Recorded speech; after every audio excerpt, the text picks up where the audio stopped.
82 years ago, at the start of World War II, African Americans were not allowed to fly in combat. That finally changed in 1944 when the legendary Tuskegee Airmen took flight. That first group of black pilots, including some from Colorado Springs, are being honored in a new TV documentary tonight.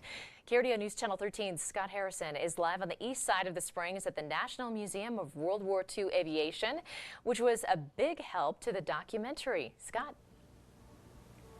We're inside the museum that opened in 2012, and behind me you see a Thunderbolt. This is one of several varieties of planes that the Tuskegee Airmen flew during World War II. Now, this museum contributed video sources, an exhibit, and interviews for that documentary on the History Channel that's showing right now. It's called Tuskegee Airmen, Legacy of Courage. Today, I learned more about how it came together. There are Tuskegee Airmen exhibits all over the country, honoring America's first black military pilots. So why did the History Channel come to Colorado Springs for research?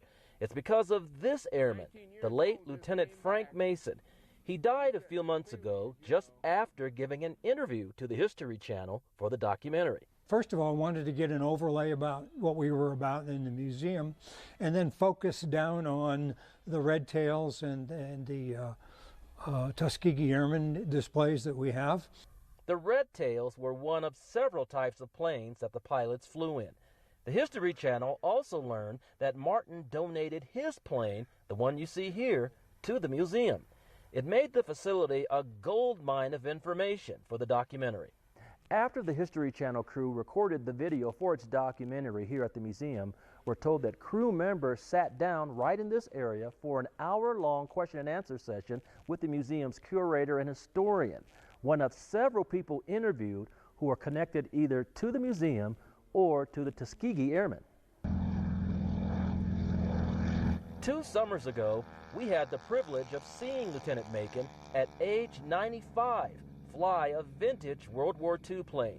It was an experience we won't forget, and the documentary further ensures that our nation won't forget the accomplishments and sacrifices of an historic group of men. Now, the museum is currently planning an expansion to make more room for all the planes it has, and a Tuskegee Airmen exhibit could be expanded as well. We're live in Colorado Springs tonight. Scott Harrison, KRDO News Channel 13.